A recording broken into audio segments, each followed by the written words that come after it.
الحمد لله الذي له ما في السماوات وما في الأرض وله الحمد في الآخرة وهو الحكيم الخبير. يعلم ما يلج في الأرض وما يخرج منها وما ينزل من السماء وما يعرج فيها وهو الرحيم الغفور.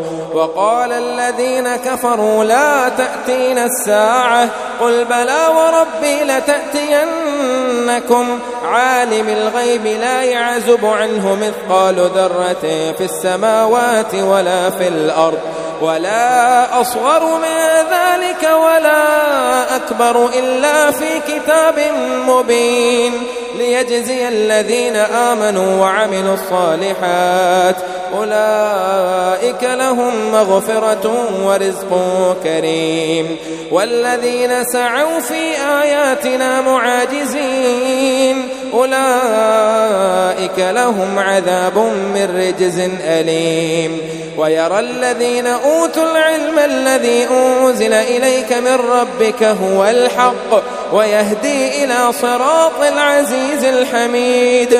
وقال الذين كفروا هل ندلكم على رجل ينبئكم إذا مزقتم كل ممزق إنكم لفي خلق جديد أفترى على الله كذبا أم به جنة بل الذين لا يؤمنون بالآخرة في العذاب والضلال البعيد. أفلم يروا إلى ما بين أيديهم وما خلفهم من السماء والأرض إن نشأ نخسف بهم الأرض أو نسقط عليهم كسفا من السماء إن في ذلك لآية لكل عبد منيب. ولقد آتينا داود منا فضلا يا جبال أوبي معه والطير وألنا له الحديد أن اعمل سابغات وقدر في السرد واعملوا صالحا إني بما تعملون بصير. ولسليمان الريح غدوها شهر ورواحها شهر وأسلنا له عين القطر. ومن الجن من يعمل بين يدي بإذن ربه ومن يزغ منهم عن أمرنا نذقه من عذاب السعير. يعملون له ما يشاء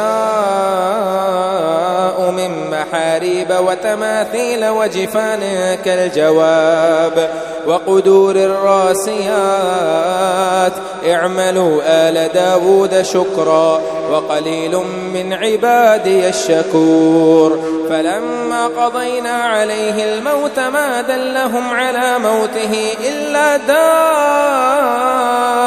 الأرض تأكل من سأته فلما خر تبينت الجن أن لو كانوا يعلمون الغيب ما لبثوا في العذاب المهين. لقد كان لسبأ في مسكنهم آية جنتان عن يمين وشمال كلوا من رزق ربكم واشكروا له بلدة طيبة ورب غفور.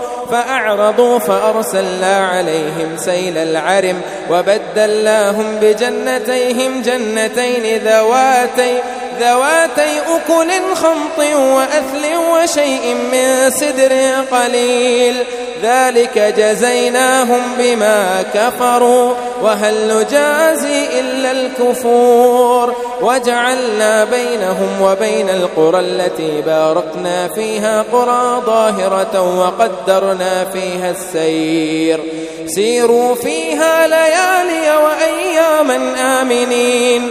فقالوا ربنا باعد بين أسفارنا وظلموا أنفسهم فجعلناهم أحاديث ومزقناهم كل ممزق إن في ذلك لآيات لكل صبار شكور ولقد صدق عليهم إبليس ظنه فاتبعوه إلا فريقا من المؤمنين وما كان له عليهم من سلطان إلا لنعلم من يؤمن بالآخرة ممن هو منها في شك وربك على كل شيء حفيظ